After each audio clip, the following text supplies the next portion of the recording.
Hey, welcome back to the Get Out That Guy show. I'm Steve Rhode. By now, hopefully, you know me as either the other guy, or the old stale Get Out That Guy. One or the other. Usually the other guy. The other guy. And with me, as always, is Damon Day, the new Get Out That Guy. You can reach Damon at DAMONDAY.com. And he's the guy that you can get on the phone and talk to and talk through your situation. So, Damon. Actually, real quick, Steve. yeah. If you're the other guy, Yeah. that makes me the guy, right? Well, you told me that when you get on the phone with people, they always refer to me as the other guy. So They do. yeah. So when they're But on if- the phone with you, you're the guy. I'm the guy. And you know There you what? go. These days, I'm happy not being the guy. He is him. Yeah, I had my turn in the barrel as the guy. It's your turn. All right, I'm the guy. You're the guy. So this is not going to matter in 15 minutes, but we missed our Thursday podcast date because life. And so we're catching up today. Because baseball, Steve. Because baseball. Hey, there's no crying in baseball. That's right. And 2 weeks ago, or last week, 2 weeks ago was because softball. Yeah. Hopefully next week your balls are not going to play a part. Yeah, I'm at that stage in my life where my kids, they're in travel sports, and we are going, and it's very busy. But one day soon, my wife and I will be sitting there going, now what do we do? So, Well, you that's you what I gotta thought. enjoy it while you have it. That's what I thought too. When my daughter left for college, of course she was a little bit weepy in the dorm, and Pam and I were like high-fiving in the car on the way home. Finally some Special. time. Yeah. Time. But you guys also like to sit and watch like British baking shows and things like that. Oh, And that's now. That's now. Maybe maybe my tastes will change when the kids grow up, but I just don't see myself going, "Hey, did you catch the latest British baking show, babe?" Well, I don't see that. that's you raise a very good point. And of course, that's how many years on from college? 20 years on or something like that from college for her when all that happened. And now, like, my brain is swimming right now because I was in my other office a few minutes ago working on 3 different projects that have nothing to do with debt. And so, my brain's off doing other things. So in the evening when we watch, I love Brokenwood. That's a New Zealand detective show. And when we watch, I thought that was going another way. no, when we watch those shows, they're just mindless for me. Midsummer Yeah. Murders, the great British detective show. I think it's like in season 29 or something. If you want to put your true crime, that stuff ties into your true crime podcast. Well, but which are very good. Here's the thing, and this applies to our listeners too. Like, I don't want to watch any show that has more drama than life already has. Right? You don't want to deal with more stress and more crap. And it's like the network docudramas or whatever you're calling them. It's all about somebody's going to die or get murdered or burn or I don't know. So that's why we go to where there's no drama in the Great British Bake Off. Yeah. And a little bit of a background, Steve did live in England for a number of years. So Yeah. he does, you have kind of those ties to it. So I can totally see that. Well, here's the thing. If you're watching a British, like we watch a lot of stuff on BritBox or Acorn, but if you're watching a show from England, it's really hard to guess who done it. If you're watching a detective show or something here in the U.S., it's always the guest star. Well, that's true. So, I just watch for entertainment. I don't want to deal with more shit in the evening. Yeah. And I can attest, Steve is like the most laid back guy I know. He just kind of rolls with stuff. And his motto is always, at least you're not on fire. At least you're not on fire. Life can always be worse. Yeah.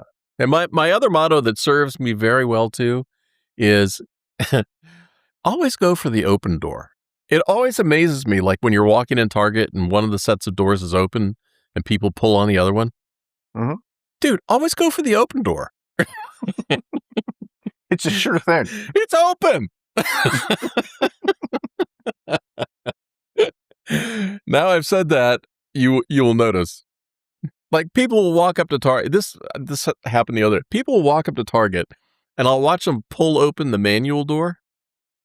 Always go for the open door. The automatic Yeah. door opens. My favorite is the guy clogging the parkway there when you're trying to go in and park because he wants to have the spot, like, 3 from the front, and he's waiting for Right. some guy to finish loading their groceries or whatever and then back out. But yet 5 spaces down, there's plenty of openings. Right. And it's like, what is that, 50 extra feet, bro? Like, we're all going to sit here and wait behind you because you don't want to walk 50 feet?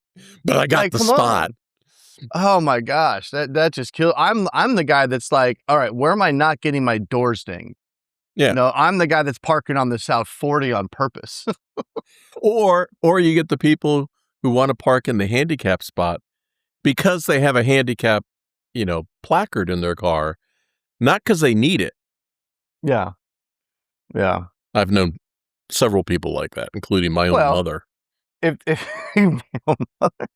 Yeah, well, she would do that. She would go, well, let's park in the handicap spot, right up to the. I go, Mom, no, I'm not. You don't need it. I am not parking there. And the reason she, oh, like when you were driving, like she's like, I got it in my purse. Let me hang it on your windshield. yeah, no. I mean, I know she got it because she had been going through chemotherapy and she wasn't feeling well, but she's feeling well now. Yeah. Joke's on her, she's dead. Okay. Too soon? No, it's been long enough time now. Yeah, I know. Hang that one, Mom. But that is the first time I've heard you do a mom joke in years. Well, I always like to try to respect my elders, but the handicap parking thing, that was a bridge too far. Yeah. What were we talking about today? I don't know. People are like, why do I tune in? I don't know. Speaking of how old we are, I use the word tune in. Tune in, tune out. Yeah. Drop in. Any of the younger generation is like, what are they doing? What's a tuner? I know what a nooner is, but what's a tuner? I don't even think the younger generation knows what that is. I was listening to sliding into DMs. I was listening to Starland Vocal Band the other day.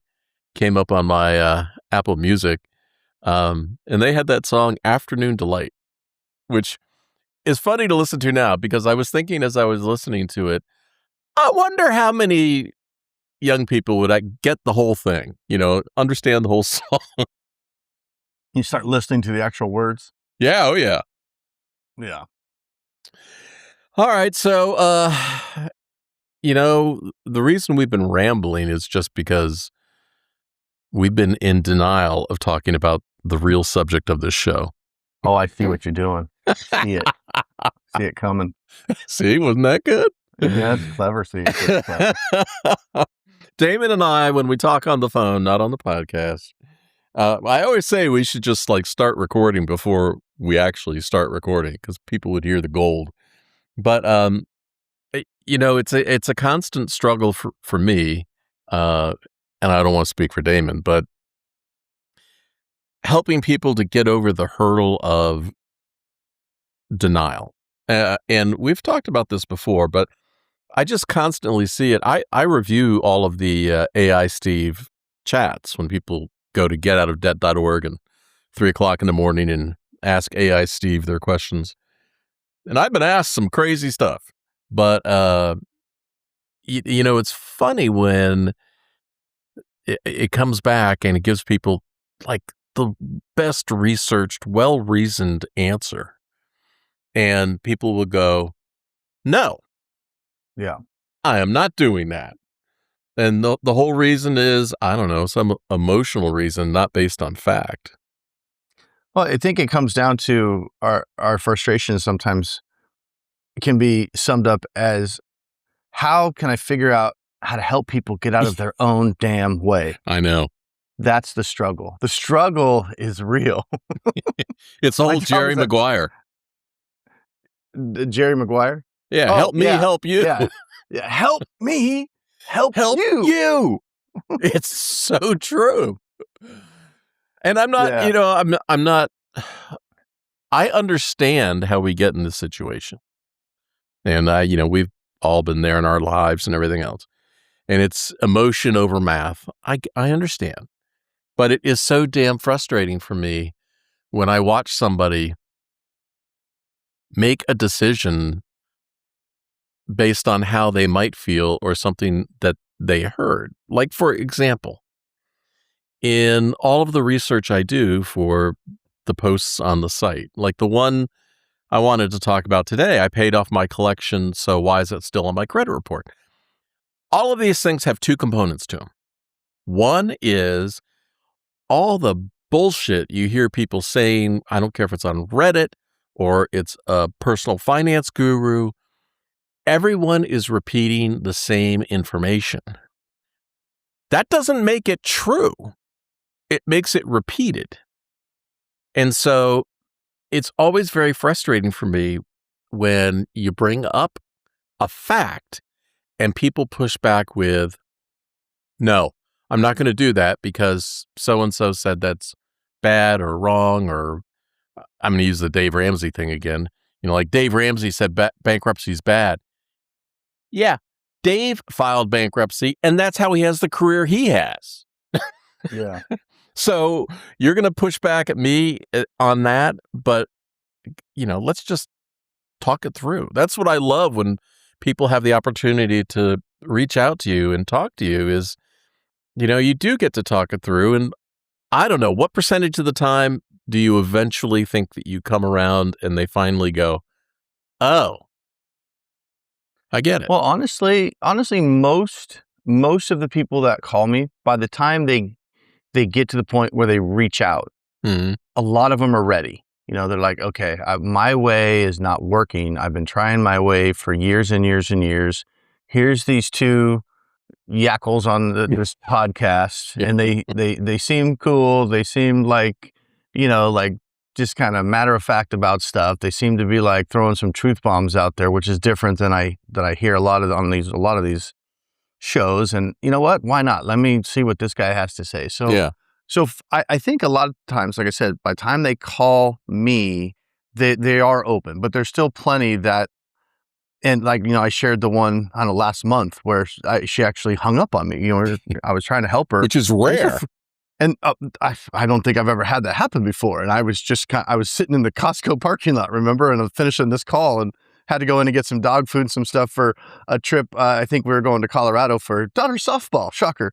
And Yeah. so we were leaving the next day, and I was doing this call with one of our listeners that wanted some help, and she was just not happy with what I was probing. As far as, in her case, I really felt that a bankruptcy was worth exploring. And keep in mind, I'm not a bankruptcy attorney. I don't get paid any money when somebody files bankruptcy. So if I'm looking at your situation and I'm taking 25 years of experience and I'm just having a conversation, Mm-hmm. that conversation was so uncomfortable for her that she just wanted to get off the phone. And I get it, but it was that I was asking questions that she knew she didn't have logical answers for. And so it was making her uncomfortable because emotionally she didn't want to, Right. go down that path. And I wasn't saying you have to file bankruptcy. I was just trying to explore it so we can figure out what was going on and really go through some scenarios, because she was really wanting to make some decisions that made absolute awful sense. It would have been really, really bad decisions, in my opinion. Right. And she was going to spend a lot of money on what she wanted to do. But Yeah. rather than being open to saying, hey, look, maybe there's a better way, let's just talk it through. I'm not pushing you that way. Let's just talk about it and let's, go back and forth with it. She was really just looking for somebody to just agree with what she wanted to do. And we got to the point where I was just like, what do you want me to tell you? Do you want me just to agree? I mean, you called me for help, and I was very nice about it, but I was like, if you want me just to agree with you, I can, but that's not going to do you any good. You're making a big mistake. And that's when, things started to go off the rails for her. And she ended up like, well, thanks for your time, and, and hung up. But I totally get it, because there's been plenty of times in my life, especially like when I filed my bankruptcy back in 2011, right? Yeah. I understand the emotion behind it. And I'm sitting here, as somebody who's been doing this stuff for years, going through it. When it's personal, the emotion gets in there. And there's plenty of times where, I've been looking at something that was going on in my life or whatever, and, from a financial standpoint, and I'm going to do this or I'm going to do this. And then I would catch myself and be like, if I was my own client, would I advise my client to do what I'm thinking of doing? And very often it's fuck no. It's like this is really stupid. But the emotion, because now it's my situation, right? Is if I'm looking at somebody else's situation from the outside in, things are very clear. When it's my situation, it's like, well, yeah, that's what I would tell my client, but this is why it's different for me, because I'm blah, blah, blah, blah, blah. Right. And we all do that. I have a front row seat to all of this in action because, technically I was kind of like your advisor when you were hitting your bankruptcy time. Yeah. And so and I'd be like, shut up, Steve. Yeah. No, I mean, it would just have to be like a I don't constant need your drip. logic. And I think you've told me once before that the question that I asked you that helped you the most was, what would you advise your own client right now? Yeah. And I think I was pretty quick to say the exact opposite of what I'm doing. Yeah. So we understand. Rules for me, but not for thee. We understand completely. But we both individually with many people had the success story, which is my favorite number one payoff when helping people, which is when they come to you in the beginning and you give them, some advice, a solution, a path, and they say to you, there's no way I'm doing that. There's no way.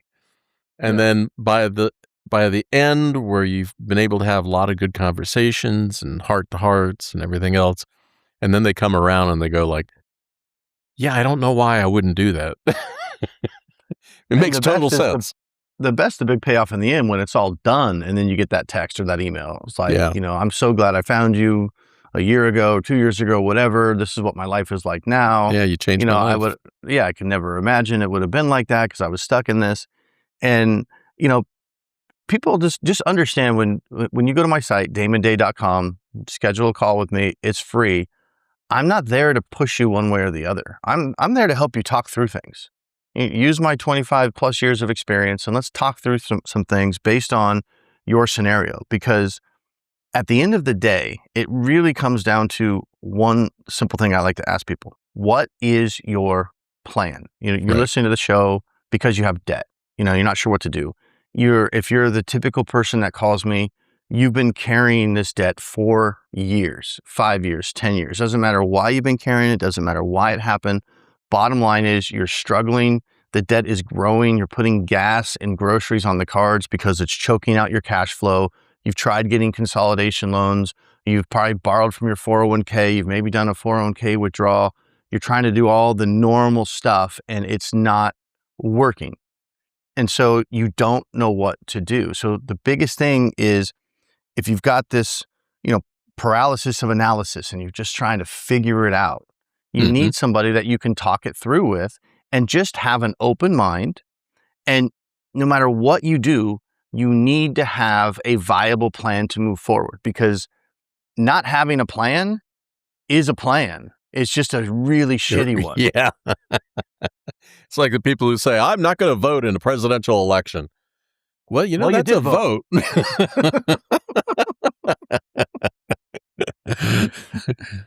Yeah. And sometimes, what? No, nothing. Go ahead. Sometimes you just need to break the cycle. I've talked about it before, like in 1989, when I was deep in my financial shit, and I had to break the cycle when the debt collectors would call me by swapping recipes. because it just wasn't going to have the same old conversation yet again. And you need to break the cycle by just having a heart-to-heart with Damon. I mean, there's not a damn thing that I've never heard from somebody in all my, what am I going on, 30-ish, 30-plus years helping people, and neither has Damon. There's nothing that can shock us.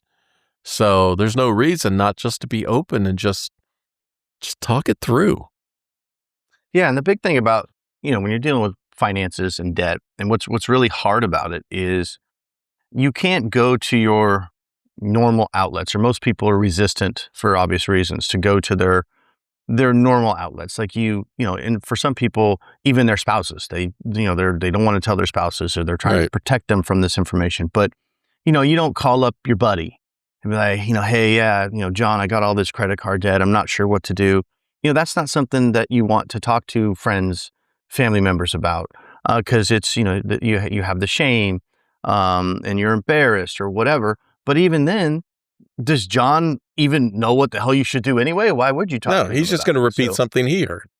So it leaves you very vulnerable to these debt relief, scams and shams, and they're not all scams, but most of them are not, at minimum, are not good. Well, and if they're not complete scams, and don't have your interest at heart, because they're trying to sell their widget, not fix your financial life. Yeah. So it becomes a very lonely place very quickly, where you're trying to, be up at night, stressed, chat GPT, Google searching, Reddit forums, getting all kinds of conflicting information that none of it is tailored to what your actual situation is. And most of the time, what you come up with by doing that is not the most optimal strategy. And sometimes it's a really bad strategy. And don't be afraid to bounce it off somebody like me, but be open if I come back and say, well, we could do that.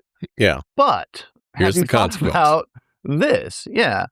And that's what, Steve was talking about earlier when his AI chats. He sees this a lot, where when AI Steve, brings up an uncomfortable topic, like, well, have you considered bankruptcy, or talks about debt settlement or anything like that, a lot of times the chats just kind of abruptly stop. It's just, people go, oh, no, I want to talk about that. But there's nothing wrong with talking things through. I mean, worst case scenario, you invest 10 minutes, you invest 15 minutes, 20 minutes, talking something through. No bad thing can come from talking something through from somebody that's knowledgeable on that subject, because either you come away with, what, maybe I will look into that a little bit more because it doesn't sound as bad as I originally thought it would, or, oh my God, that sounds absolutely horrible. There's no way in hell I want to do that. But at least now you know why you don't want to do it. And that can happen too. So either way, talking it through is going to lead to information that can get you to a resolution to living like this, because living in debt, living paycheck to paycheck just sucks. Yeah. And there's no future in that. And for a lot of you listening, that's just a way it feels like you've lived forever. And I hesitate to call it a comfort zone, but that's what you're used to. And it's hard for you to wrap your mind around what your life would be like if this debt was all gone and you had excess cash flow each and every month. You had $15,000 in your savings account. If the car needed new tires, the car needed a repair, something came up, you had the money for it, right? But instead of imagining that life and figuring out how you can get there, your brain is wanting to keep you where you're the most comfortable, which is where you've been at. And you'll come up with excuses and things like, well, I can't go bankrupt, or I can't settle my debt, or I can't do this because if I miss a payment, my car insurance rates might go up, or something that I don't want to say stupid, but illogical. That is a completely illogical reason to not wipe out $100,000 in debt. Well, one of my Your insurance favorite rates may or may not go up. Illogical. One of my favorite consultation calls of all time was the person I talked to at the end of the conversation was very upset with me. Didn't hang up, but was very upset. Oh, I've had people hang up. Oh, okay. But She said, "This was a waste of time because you didn't tell me anything I didn't already know." Oh, okay. Uh, so why haven't you done any of it? Yeah. There's a huge difference between knowing something and Mhm. acting on something because you have the conviction of it and you know for sure it's right. Like I think you told me this long time ago. A good consultant is somebody that Yeah, will borrow your watch and tell you the time. right. So I don't always have something that is just like earth shattering. Like I've never thought of that. Usually I do. I'm pretty damn good, but not always. But oftentimes it's just that, oh yeah, I knew bankruptcy existed. Well, yeah, you did, but we walked through it and we figured out exactly how it would or wouldn't affect you. And by going through that process and you're able to see your life on the other side, it allowed you to move forward in confidence in that decision, if that made sense. Well, you knew about bankruptcy, but you weren't at a spot where you were ready to move forward in confidence until we had that conversation. There's a big difference there. I like that. Move forward in confidence. That's good. I just came up with it on the spot because I'm the guy. You are the guy. He is him. Tastes like affordability.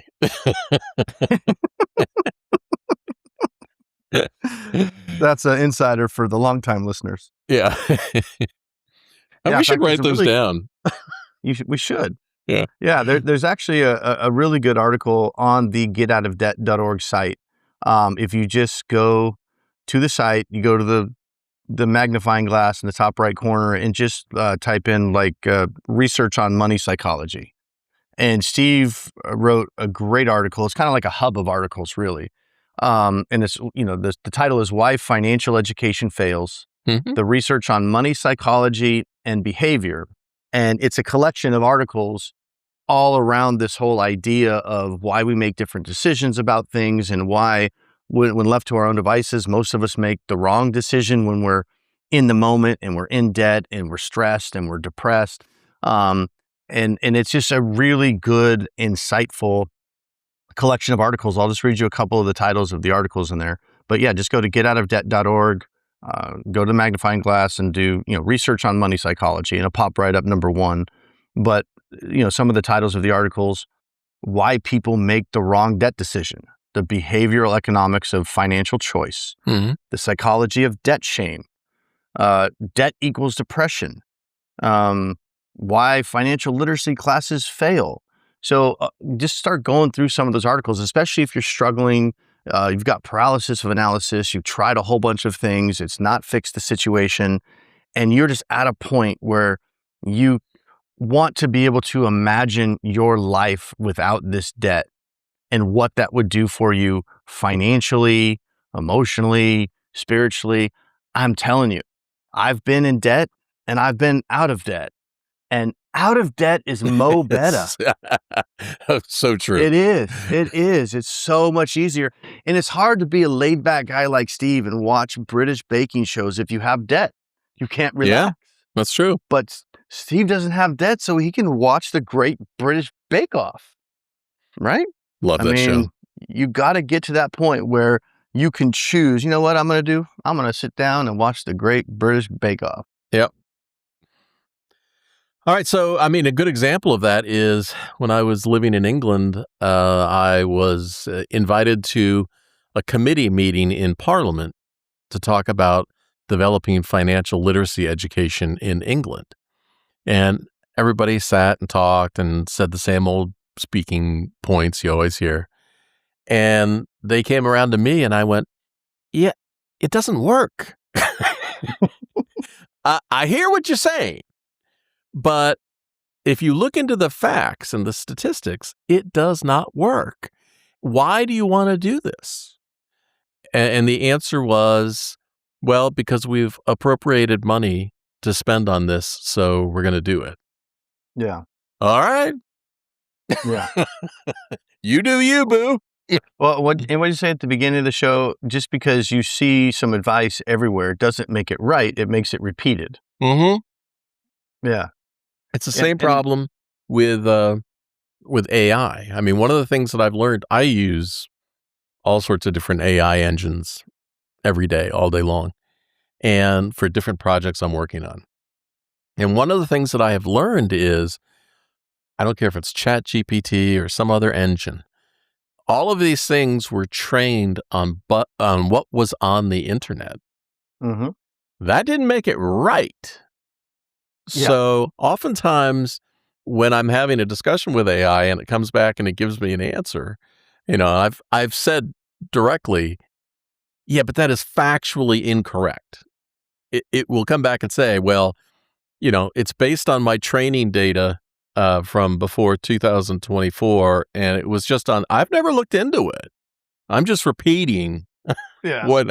what I've heard. And so even with AI, if you get an answer, it's always worth saying, can you verify that? Like in this post I wanted to chat about today that paid off my collections, so why is it still on my credit report?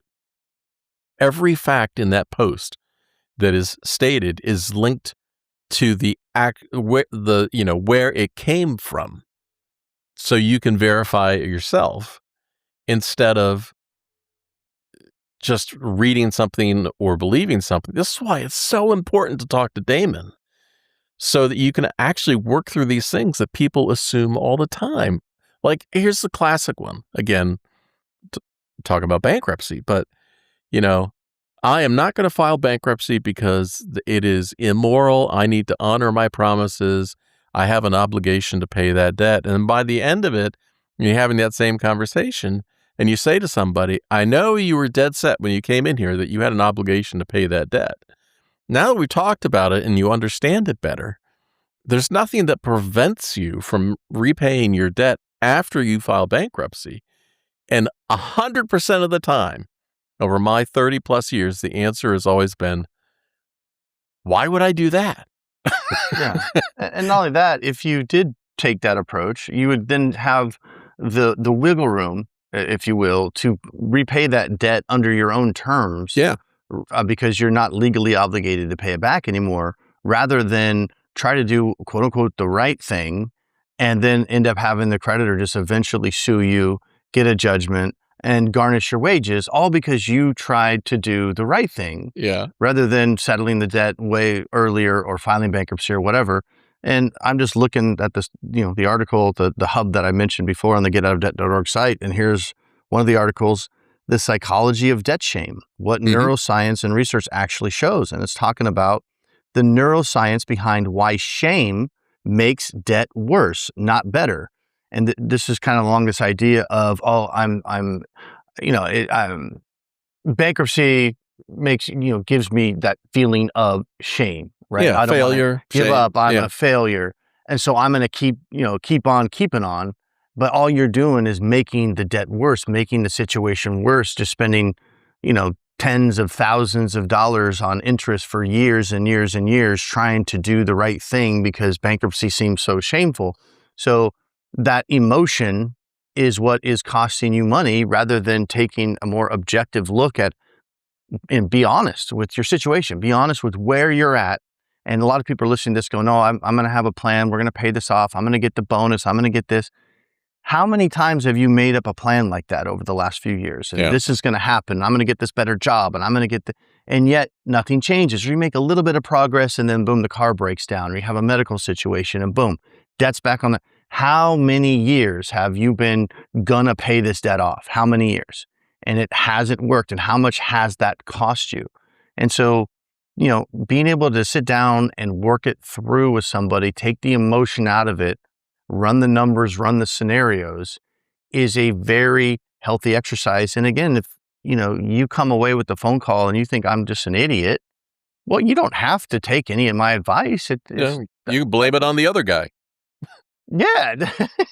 I mean, it's not my life. It's your money. It's your credit. It's your debt. So, whatever decision you make affects you, not me. But Steve, going back to Chat GPT, talking about AI, and it's not always right. To me, that's one of the most dangerous things with AI, Chat GPT right now, is people are like kind of getting to the point where like, well, I asked Chat GPT and it said this. Right. And it's like, it's not always right. Right. And it's like my best example of that, because this happens actually quite a bit, where I'll ask it something and then I'll go, huh? And then I'll rephrase and I'm like, I don't agree. And then ChatGPT, like, this is what bugs me. It goes, oh, you're right. And I'm like, what the F? Yeah. Like, just because I questioned it, all of a sudden, would you do some deeper thinking and then realize, like, why couldn't you? Like, but here's my favorite one, and it's a simple one, which this has opened my eyes to how often is this actually wrong? And people are just relying on this like it's fact. And it was, I asked ChatGPT how old I was. And because honestly, honest, I'm 48, right? But I had this moment of confusion. As you get older, it's like, wait, am I Oh, I know. Yeah, 48 I've been or am I there. turning 48? Yeah. Like literally, I'm like, so I'm like, wait, I was born in 77. So then I'm counting, 87, 97. And then I was like, oh, I got ChatGPT. Let me just ask ChatGPT because it's like, I just couldn't remember if I was going to 48 or I was a 48 going to 49. And so I asked ChatGPT, I said, hey, I was born and, gave him the month, date, 1977. How old am I? And it said 49. And I was like, oh, Are you I'm sure? 49. And I'm sitting there going, it's like, I've sitting for a couple minutes, I'm counting on my fingers and I'm like, and this was before my birthday that year. And it was this year. And I'm like, I don't think I'm 49. And then I went back and I was like, no, I think you're wrong. I was born this day and today's Mhm. this day. I think I'm 48. And it's like, oh, you right. Like, what the One of my standing rules with ChatGPT in my profile, my instructions that it always uses is, I think my number one rule is don't suck up. Yeah, and it's always like that. It's like, that was a simple a math problem is all that was. It was, and if ChatGPT can't get hard numbers, specific math right on a simple, how old am I if I was born on this date? I mean, Rain Man could have told me that, and ChatGPT can't figure that out. Well, that's why on my AI Ask Steve chatbot on the getoutofdebt.org site, every day I go through and I review the chats. When I first started, everyone needed a correction because I had to, train the Yeah. chatbot to get it right. And now I'm down to, very few need any sort of input, but it has been nothing but ongoing training. Now, Yeah, and I Steve's chatbot is good, but it's not perfect. I read some of those transcripts and I'm like, I want to give a little bit different advice, but again, it's AI Steve, right? So you have to take it with what it is. It's not going to be perfect every single time. It's pretty damn good. What were we talking about the other day with one where, it was somebody was draining their 401k. yeah. And of course, Oh, the AI $6,000. Steve, yeah, obviously the knee-jerk reaction is, stop, collaborate, and listen, right? Don't, if you're draining your 401k, that is a red flag to, hey, stop and come up with a plan first, because knee-jerk reaction of the only place I have cash is my 401, so let me rate it, is not usually the best plan. But I was reading through this chat transcript and it was like, the AI Steve asked, how much you have left in the 401k that you're draining. It was like $6,000. And, basically a rounding error at that point. But AI Steve was like treating it like this was the holy grail of stop. You have $6,000. Do not touch another dollar. And I get overall why that makes sense. But Yeah. it was just, comical is not the right word. But I'm just sitting here going, is that really going to make that much of a difference at this point? Like maybe when she had $100,000 and was pulling a couple grand a month out of it, then yeah, it's like stop. But at that point, it's like, but again, it's an AI thing, so it's just like, okay, that pulling from the 401k is bad until you have a plan. But Right. but I remember because at the very end of that chat, it was like, and it's just very adamant about that $6,000. That became like the focal point of it, and protect that at all costs. And I was like, or not. I mean, it's $6,000 left. That's it. Yeah. You're down that far. I might as well go to dinner or something. Just enjoy your life on the way out. Yeah. Well, Damon does get to see some of those chats because, yeah, during those chats, if somebody says that they would like to talk to somebody and work through their situation and then they would like to talk to Damon, the chat asks their permission to share that transcript with Damon so that when he talks to that person, he's got all the background information. Yeah, it does help. And then the chat says, when you fill out the help request, you request a consult with me, somewhere in there, write because the chat will assign you a name, Mhm. like Daring Sparrow or something like that, right? It'll just make up like a name, and that name will be for you. It's not your real name. And I say, if you put it in the help request, then I can look up Daring Sparrow, and then I can see that chat transcript, and I can say, oh, that is John Smith who just asked for help. So, you don't have to repeat all of that stuff. I can see it. But we had somebody yesterday, and I get sometimes things are confusing or whatever, but when you fill out my help request, give me your actual name so I know who I'm talking to. I mean, that's not getting published anywhere. That's just going to me so I know I'm talking to John Smith tomorrow or whatever. But yesterday, and if you're listening, Upright Dingo, they filled out a help request the other day, and it's confusing. It's fine. I mean, I just got a kind of a chuckle out of it. But when I said, on my form, Name. what's your name? It said Upright Dingo. So I get an alert that Upright Dingo wants to talk to me. And I have no idea who Upright Dingo is. Like when I call him, I just was like, "Hey, Dingo, Is this Upright?" I guess that's better than inverted Dingo. Well, the funny thing is that I had so many chats going, people asking, that I had to expand the pool of Running out of words. Yeah. Yeah. So, they all went from gentle sparrow to now we're down to Upright Dingo. Upright Dingo. I mean, it assigns a random combination of words Yeah. to keep people anonymous because I don't want to ask their name, but Yeah. Well, but I do. If I'm going to actually call you and have a real conversation about real things, I don't want to call you Upright Dingo. Is this Mr. Dingo? That was the only time that's ever happened, though. I mean, it's the only time. Everybody else puts their name, and then they'll write somewhere in there. Yeah. Like, I chatted with AI Steve, and he recommended I talk to you, and my name was, Sinking Sparrow or whatever. Pretty soon you have to go to like a 3-name combination because you'll run out of 2 names. One of the best names I ever heard in my life was Mary Margaret Muckenfuss.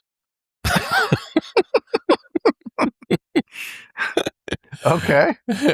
My dad told me the story. He went to school with her back in the 1950s. Oh, this was a real name? This is a real name. Oh, and perfect. he said that he was really embarrassed because he had to stand up in class one day and read the name, and he said, Mary Margaret fucking Muss.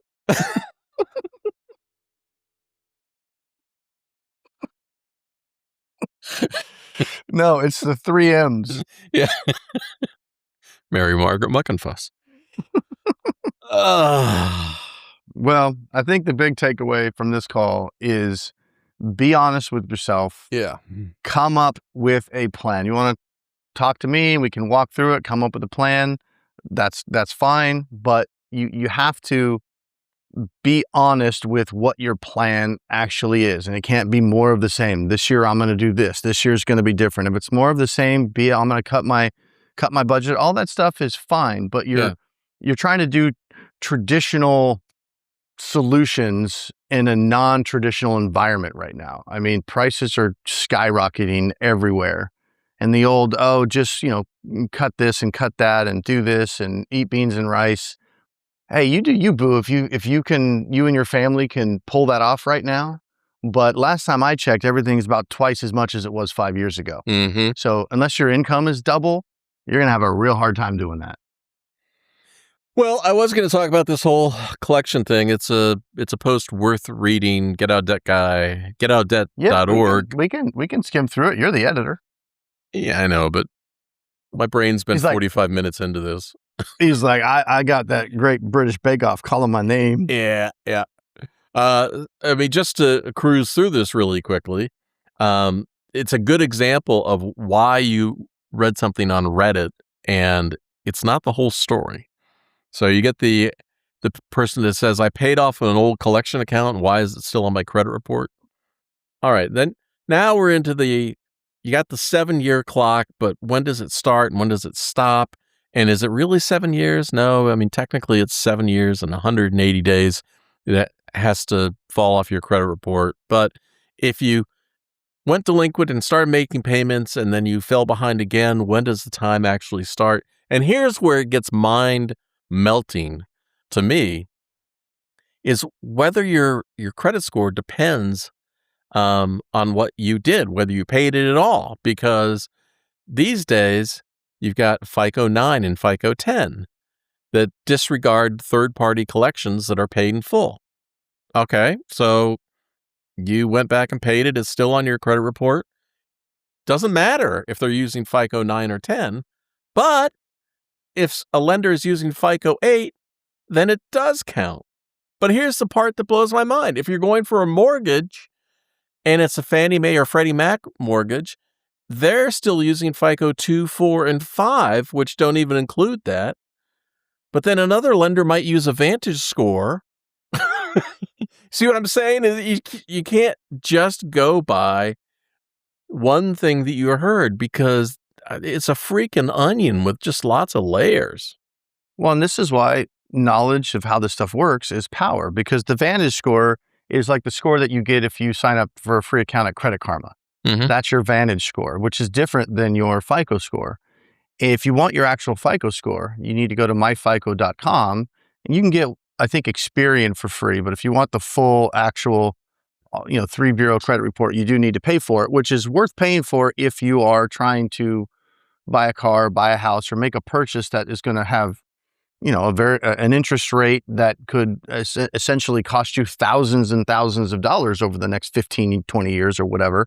It's worth paying the $50 or $60 or whatever it costs to get the actual credit report. But having the MyFICO credit score at myfico.com, you can actually, if you care to, do a deep dive into that, and it will tell you, here's your score with all 3 bureaus at with a FICO 10, a FICO 9, a FICO 8. It'll go through all of that stuff.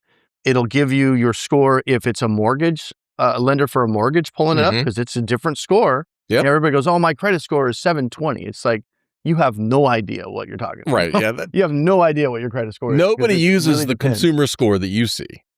Yeah, exactly. So if you're buying a car, that's a different score. But if you go to myfico.com, all this information is there. When you have all that information, then you can see, okay, where do I look the best? With my current situation right now, do I look the best on FICO 10? Do I look the best FICO 9, FICO 8?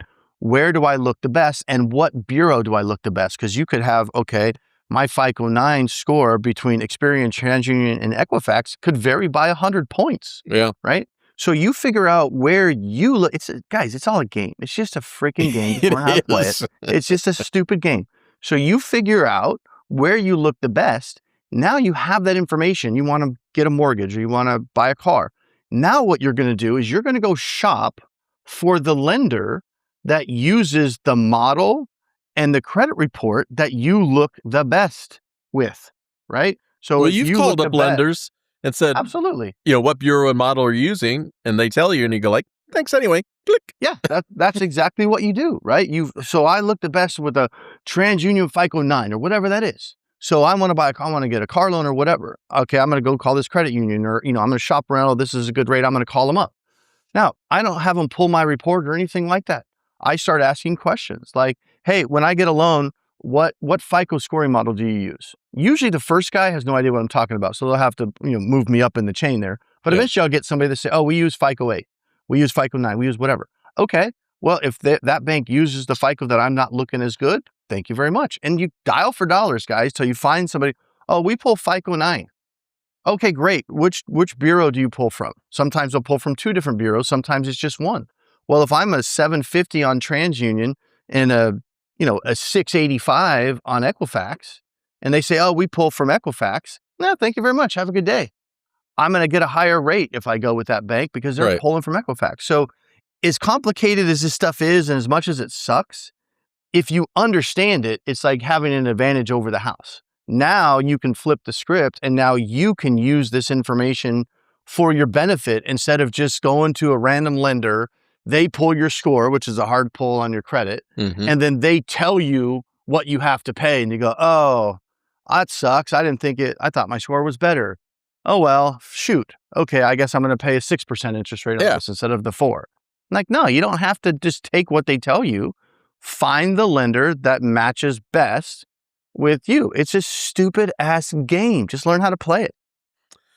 All right. On that note, Damon, until next time, I will See ya. You the man, Bob. Peace.